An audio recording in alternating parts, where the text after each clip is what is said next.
The autumn rain drummed against the stained glass windows of St. Michael's Cathedral as I adjusted my black tie for what felt like the 100th time. October in Chicago always brought this kind of weather, cold, unforgiving, and somehow perfectly suited for saying goodbye to someone you thought you'd have more time with. My name is Alex, and I was about to bury my grandfather, Theodore Whitman, the man who'd raised me after my parents died in a car accident when I was 12. At 78, Grandpa Ted had been more than family. He'd been my mentor, my business partner, and the only person who truly understood my dreams of expanding his small but successful vintage bookstore into something bigger. The cathedral was packed. Grandpa Ted had touched many lives during his years as a rare book dealer, and it seemed like half of Chicago's literary community had come to pay their respects. I recognized faces from the university, fellow collectors, and longtime customers who'd become friends over the decades. Mrs. Patterson, our elderly neighbor, squeezed my shoulder as she passed. "He was so proud of you, Alex. Always talking about how you were going to carry on his legacy." I nodded, trying to swallow the lump in my throat. That legacy felt heavier than ever now. The bookstore, the modest house in Lincoln Park, and according to his lawyer, Mr. Williams, a surprisingly substantial savings account that Grandpa Ted had accumulated over the years. Williams had been cryptic about the exact details, saying we'd discuss everything after the service. As Father Murphy began the eulogy, talking about Grandpa Ted's love for literature and his generous spirit, I found myself scanning the crowd. Most faces were familiar, but there was one woman I didn't recognize sitting in the back row.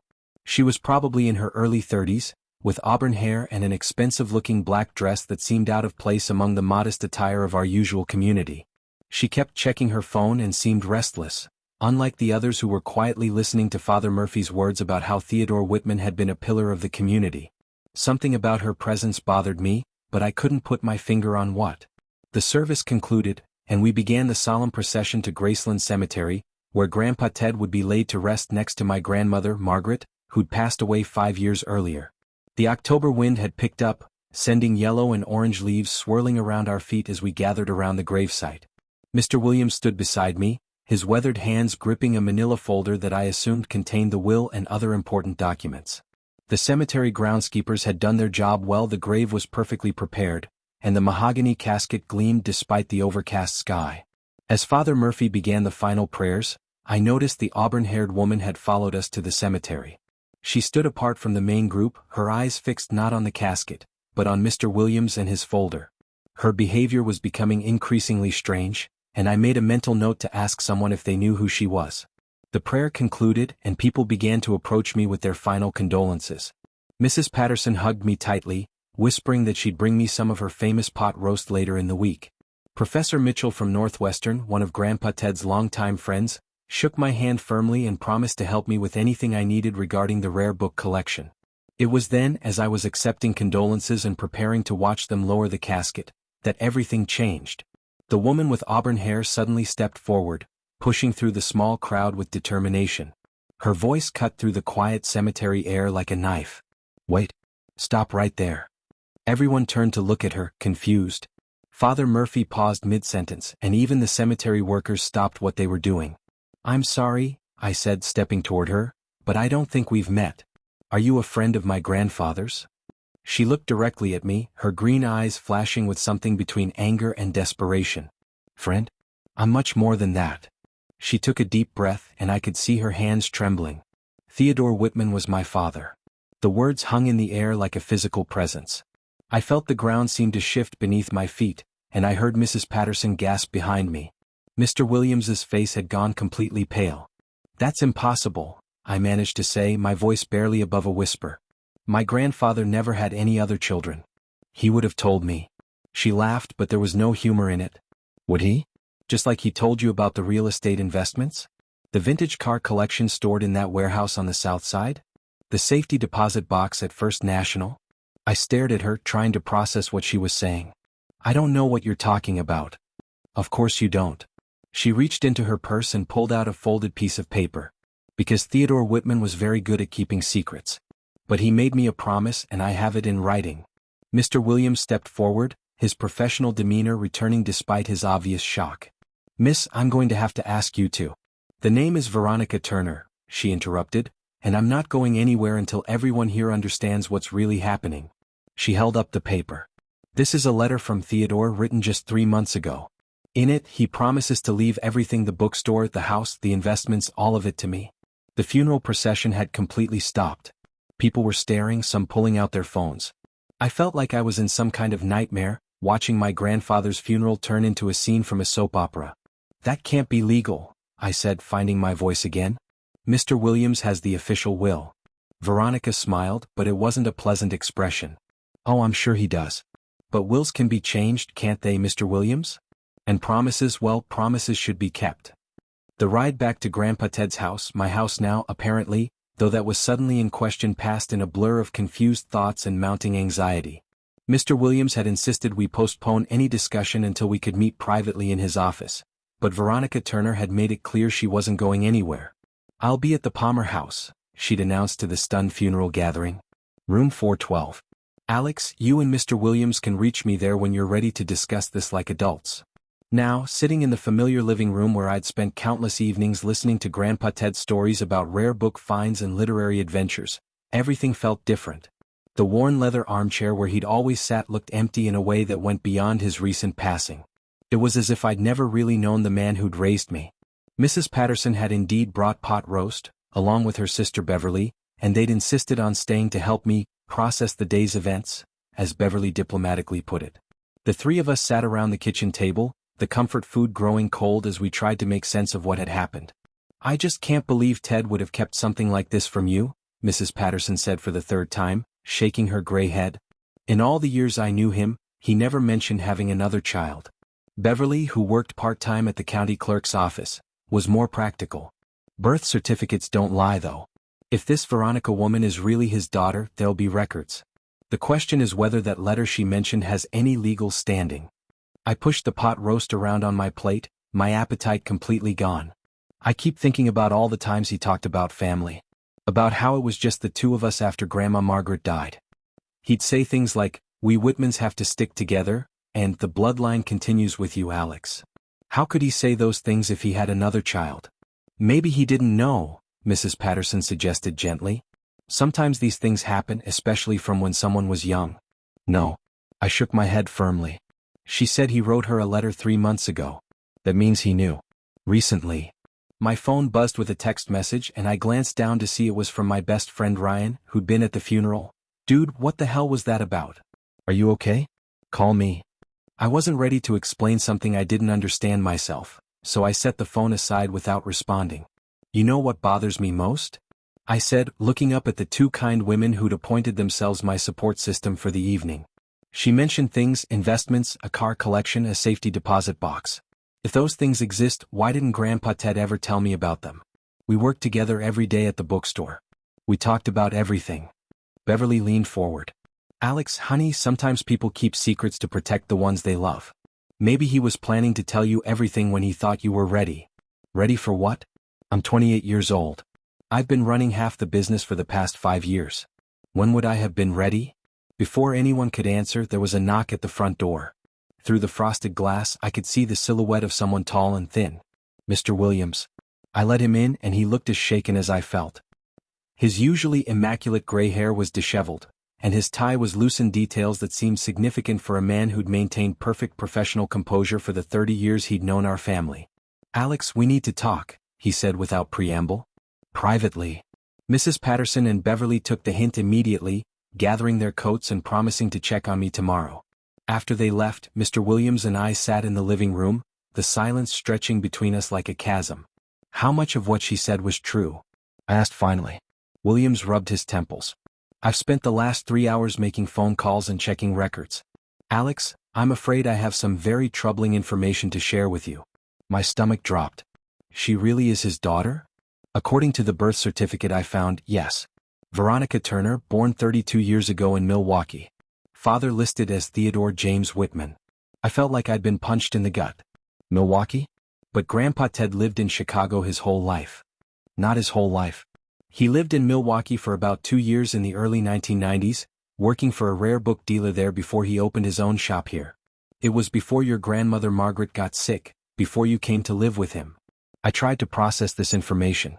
There was so much about my grandfather's life that I'd simply taken for granted, never thinking to ask about the details of his earlier years. What about the other things she mentioned? the investments, the car collection. Williams opened his briefcase and pulled out several folders. That's where things get really complicated. Your grandfather had assets I wasn't aware of. Significant assets. He spread papers across the coffee table and I leaned forward to look.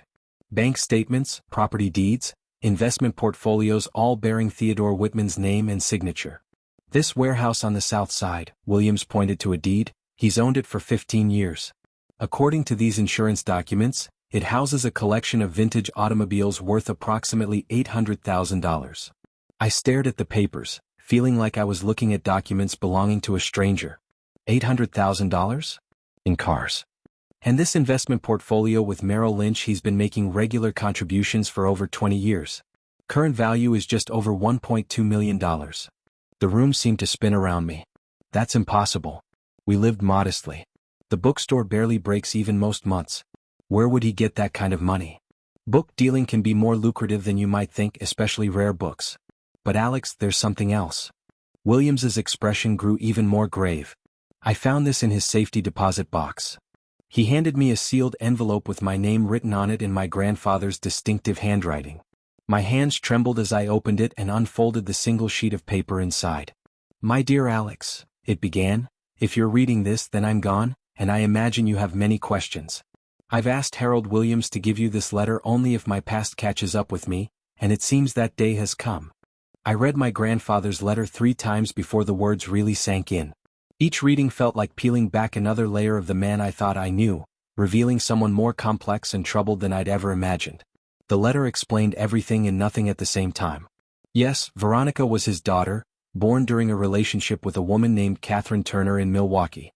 He'd been young, scared, and not ready for the responsibility of fatherhood. When Catherine told him she was pregnant, he panicked and returned to Chicago, eventually meeting my grandmother Margaret and building the life I'd known. I convinced myself that Catherine was better off without me, he'd written.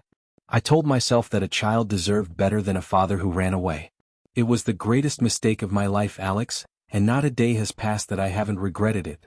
But the letter also revealed something that made my chest tighten with a mixture of anger and heartbreak. He'd been in contact with Veronica for the past 2 years. She found me through the rare book community, the letter continued. Catherine had died in a car accident 5 years ago, and Veronica had spent months tracking me down. She didn't want money or revenge, she just wanted to know her father. We began corresponding and eventually meeting. She's a remarkable young woman, Alex, smart and determined, with her mother's strength and what I hope is some of my love for literature. I looked up at Mr. Williams, who was watching me carefully. Did you know about any of this? Not until today. Your grandfather was very private about his personal affairs. I handled his will and some basic legal matters, but he never mentioned another child or these regular meetings. I continued reading. The most shocking part came near the end. Veronica has been struggling financially since her mother's death. She's trying to finish her master's degree in library science while working 2 jobs to pay for Catherine's medical bills. I've been helping her as much as I could, but I wanted to do more. I wanted to give her the inheritance that a father should provide. The letter concluded with words that hit me like a physical blow. I know this is unfair to you, Alex. You've been the son I never deserved, and you've earned every bit of love and support I've given you. But Veronica is my daughter by blood, and she's had none of the advantages you've enjoyed. I've been torn between my love for you and my responsibility to her. I hope someday you'll understand that love isn't diminished by being shared. I set the letter down and stared at the coffee table covered with evidence of my grandfather's secret life. Mr. Williams poured himself a glass of water from the pitcher Mrs. Patterson had left and waited for me to speak. The letter she mentioned at the funeral, I said finally. The one where he promised to leave everything to her. Do you think it exists? Based on what I've learned today, it's certainly possible. Your grandfather seems to have been conflicted about how to handle this situation. I stood up and walked to the window looking out at the street where I'd grown up.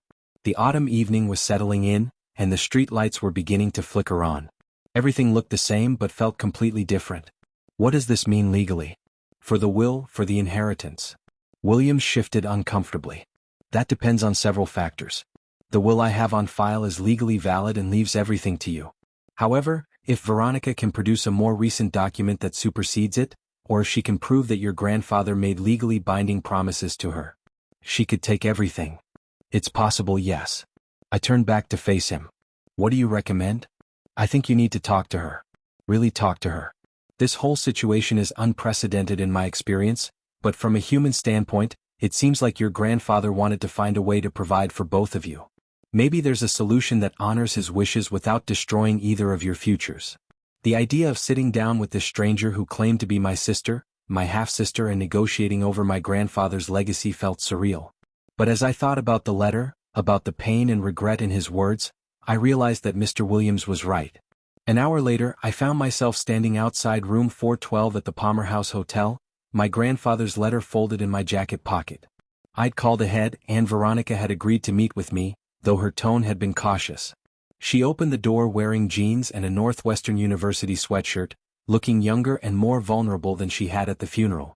The expensive dress and designer shoes were gone, replaced by the casual attire of someone who was probably more comfortable in a library than at a society gathering. "Alex," she said simply, stepping aside to let me in. The hotel room was modest but neat. I noticed a laptop open on the desk, surrounded by what looked like academic papers and research materials. A suitcase sat open on the bed, and I could see that she hadn't unpacked much, as if she wasn't planning to stay long. We sat across from each other in the room's 2 chairs, and for a moment, neither of us spoke. Now that I was looking at her closely, I could see subtle resemblances to my grandfather: the shape of her eyes, the way she held her head when she was thinking.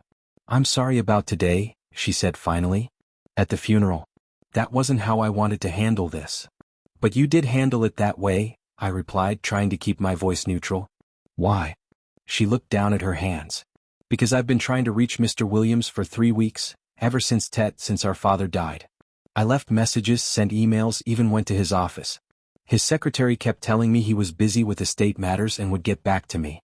But he never did." I felt a flicker of understanding. "So you decided to make a scene at the funeral to get our attention." I panicked. "Okay?" Her voice rose slightly, then she took a breath and controlled it. "I've been planning this conversation for months. Ted and I talked about how we'd tell you about me, about our relationship. He wanted to do it gradually, carefully. But then he had the heart attack, and suddenly everything was spinning out of control." I pulled out his letter and set it on the small table between us. "I think you should read this." She picked it up with trembling fingers and read it silently. I watched her face change as she processed his words: surprise, sadness, and something that might have been relief.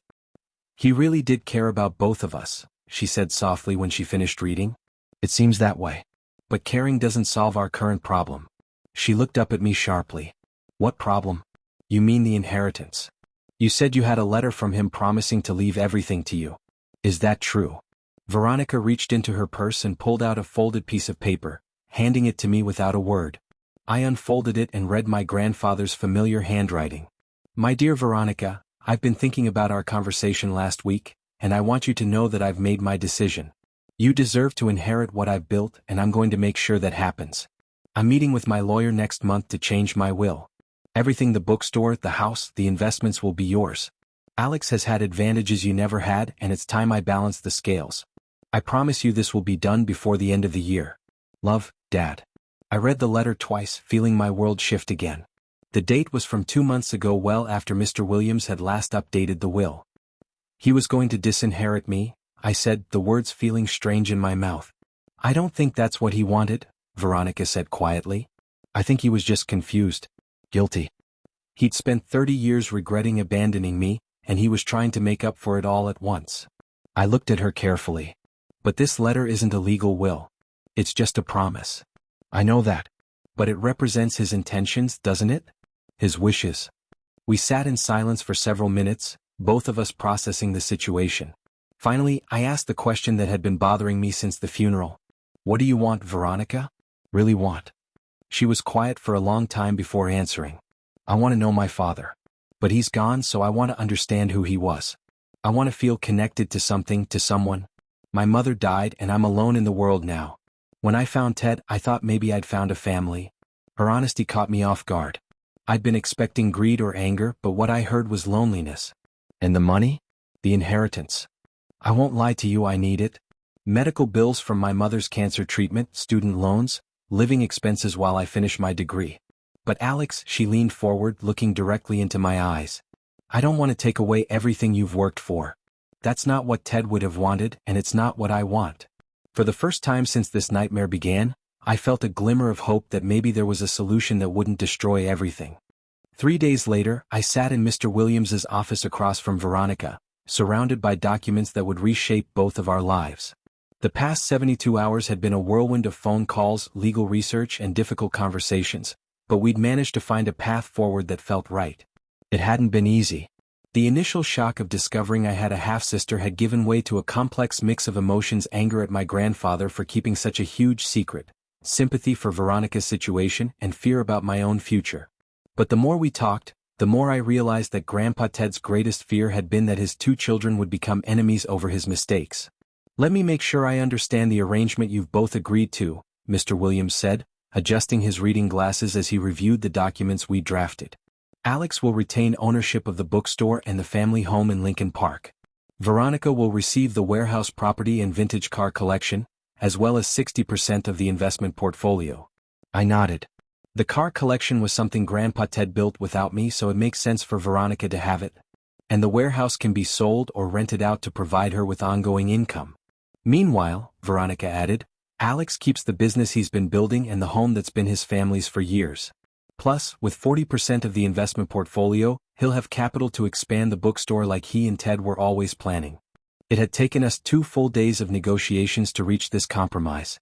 At first, Veronica had insisted that she didn't want to take anything away from me, while I'd argued that my grandfather's written promise to her had to mean something. Mr. Williams had suggested bringing in a mediator, but ultimately, we'd worked it out ourselves. The breakthrough had come when we'd driven to the warehouse together to see the car collection. Walking through the climate-controlled building, looking at the pristine 1950s Corvettes, classic Mustangs, and vintage Porsches that my grandfather had somehow acquired over the years, I'd finally understood the scope of his secret life. "He must have spent decades putting this together," Veronica had said, running her hand along the hood of a 1963 Jaguar E-Type. "Look at how carefully everything is maintained." That's when it hit me. He was building this for you. All of it. The investments, the cars, even buying this warehouse. He was creating an inheritance for the daughter he'd abandoned. We'd stood there in silence for several minutes, both of us grappling with the realization that my grandfather had been carrying the weight of his past mistakes for 30 years, trying to find a way to make amends without hurting the grandson he'd raised as his own son. Now, back in Mr. Williams's office, we were making it official. The paperwork was complex, but the principle was simple. We were splitting Theodore Whitman's legacy in a way that honored both his love for me and his responsibility to Veronica. "There's one more thing," I said, pulling out a document I'd prepared. "I want to offer Veronica a job at the bookstore." She looked up in surprise. "Alex, you don't have to." "Yes, I do. You're getting your master's in library science, right? And Grandpa Ted always said the business needed someone with formal training in cataloging and preservation. With the insurance money from the car collection, we'll have enough capital to expand into rare book restoration and academic consulting." Mr. Williams smiled, the first genuine smile I'd seen from him since this whole situation began. "I think Theodore would approve of this arrangement. You're both honoring his memory while building something new together." Veronica wiped away a tear she'd been trying to hide. "I can't believe this is really happening. 3 months ago, I was a stranger trying to track down a father I'd never known. Now I have a brother and a place in the family business." "Half-brother," I corrected with a slight smile. "But yeah, I guess that's what we are now." We signed the papers, shook hands with Mr. Williams, and walked out into the crisp Chicago afternoon. October was giving way to November, and the trees along Michigan Avenue were nearly bare now, but somehow the approaching winter felt less daunting than it had a week ago. "So what happens now?" Veronica asked as we stood on the sidewalk outside the law office. "Now we figure out how to run a bookstore together. Fair warning, I'm pretty set in my ways, and I have strong opinions about how things should be organized." She laughed. "Trust me, anyone who's survived graduate school in library science can handle strong opinions about organization." We started walking toward the bookstore, which was only a few blocks away. I'd closed it for the week after the funeral, but tomorrow we'd reopen, and for the first time, it would truly be a family business. "There's something I want to show you," I said as we reached the familiar storefront. I unlocked the door and led her inside, breathing in the comforting smell of old books and leather bindings that had been the backdrop of my entire adult life. I took her to the office in the back, where a large oak desk dominated the small space. Opening the bottom drawer, I pulled out a photo album I'd discovered while going through my grandfather's personal effects. "I found this the night after the funeral," I said, handing it to her. She opened it carefully, and I watched her face change as she saw the contents. Page after page of photographs, pictures of her at various ages that he must have somehow obtained over the years. Her high school graduation, college photos, even what looked like recent pictures from her graduate program. He kept track of you, I said softly. All these years he was following your life from a distance. Her hands trembled as she turned the pages. I had no idea. He never told me he had pictures. Near the back of the album, she found something that made her gasp, a letter she'd written to him the year before, along with his draft of a response that he'd apparently never sent. In her letter, she told him about her mother's death and how lost she felt. In his unmailed response, he'd written about his regrets and his desire to be part of her life. He was afraid, I realized reading over her shoulder. Afraid that reaching out more aggressively would hurt you or hurt me or somehow make everything worse. So he built this elaborate backup plan instead, she said, gesturing around the office. The cars, the investments, the warehouse, all of it designed to take care of me if something happened to him before he figured out how to tell you the truth. We spent the rest of the afternoon going through the bookstore together, with me explaining the various sections and systems while she asked questions about inventory and customer management. It felt natural, comfortable in a way I hadn't expected. As the sun began to set, painting the store's windows in shades of orange and gold, Veronica turned to me with a serious expression. Alex, I need you to know something. I never wanted to hurt you or take away what was rightfully yours. When I saw you at the funeral, saw how much you loved him and how much he must have loved you, I almost turned around and left Chicago without saying anything. What changed your mind? The realization that running away was exactly what our father did 30 years ago, and look how that turned out. I didn't want to spend the rest of my life wondering, what if? I nodded, understanding exactly what she meant. Well, for what it's worth, I'm glad you didn't leave. Grandpa Ted always said that books brought people together, that stories had the power to create connections between strangers. I think maybe he was right. She smiled, and for the first time I could see the family resemblance clearly, not just in her features, but in the way her eyes lit up when she talked about books and stories. So, partner, she said, extending her hand for a shake, when do we start? How about Monday morning? I'll teach you the inventory system and you can start figuring out how we're going to modernize this place without losing its character. As we locked up the store and walked our separate ways, she back to her hotel, me to the house that would always be home, I realized that my grandfather had given us both something more valuable than money or property. He'd given us each other. The funeral procession had indeed frozen when Veronica yelled about his promise. But sometimes, I reflected as I walked through the familiar streets of my neighborhood, it takes a shock to the system to reveal truths that need to be told. Theodore Whitman had spent 30 years carrying the weight of his past, but in the end, his legacy wasn't just the business or the investments he'd accumulated. His real legacy was the family he'd brought together, even if it had taken his death to make it happen. 3 months later, Whitman and Associates Rare Books reopened its doors with a new partner, an expanded mission, and a story that proved sometimes the most important chapters in our lives are the ones we never see coming.